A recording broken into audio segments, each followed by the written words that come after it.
jumped into it and couldn't get out. And he was obviously really cold. So I took him inside and I blow dried him off and got him super warm and fixed him.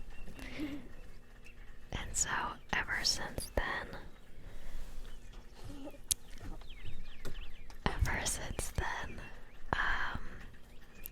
Blue has been one of my favorites, and I think he remembers it. And so, he's one of my favorites. I have a Muscovy that's blue. I have a Muscovy duck. I call her Swan. So that's one of my duck's names. Like I said earlier, my fainting goat's name is Chip, like a chocolate chip. And then the other two baby goats I have right now are Rosie and Burr, and then the baby lambs that I have are Dumpling and Biscuit. And they're just pets. So my dream is to one day, when I have to shear my sheep, Blue is going crazy right now, is to process the wool and like clean it and then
west facing side of the house. The sun is really, really hot, and they are one of the few plants that can really outlast it. And so I have a bunch of different varieties and colors. I have a rose bush I planted last year that blooms these like hot pink flowers. I just planted these light pink ones that are really pretty and fragrant. And then I planted some more hot pink ones but have larger blooms. And then from Tractor Supply I picked up a couple of like rose starts. So it's just kind of rooted branches. And I think we got one of every color. So I think one is red, one's yellow, and one's pink, I want to say. And then I also planted these other really cute little, I think it's called a moss something, these little flowers that have little pink and yellow and red blooms. And then from last year growing back, I have some hydrangeas. I'm so excited for those. I love hydrangeas. They kind of died back, and now they're regrowing, and so I'm really excited to see how big it gets this year. It's pretty small now. Then there's this other plant I cannot remember the name of. If you know it, let me know. But that's growing back. I didn't expect it to grow back. So it just popped up, and I had already planted roses next to it, so it's kind of close to roses. And then something I'm very, very excited for is my peonies. Peonies are my favorite flower. I love them. And they died back last year and have been growing back like a weed this year. One of the plants has 2 blooms I can see from here, but they're starting. I don't know if that's called something else, but 2 blooms starting. And I think one is kind of a hot pink variety and the other's a little bit of a lighter pink. So, like, I genuinely might shed a tear when they bloom. I'm so excited. I've always, for so long, wanted to grow my own peonies, and I really, really would like to plant some more this year. So if I find some, I'm planting more peonies. Then I have this other plant I can't remember the name of, but it's already bigger this year, and I'm really excited for it. I've seen pictures of this plant larger, and I'm excited for it to get that big and kind of shade below it. I have what I think is possibly a maple tree that I'm looking at right now. And then I have been repurposing old cow waters as planters. With a farm and having so many different farm animals over the years, there's just lots of different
sounds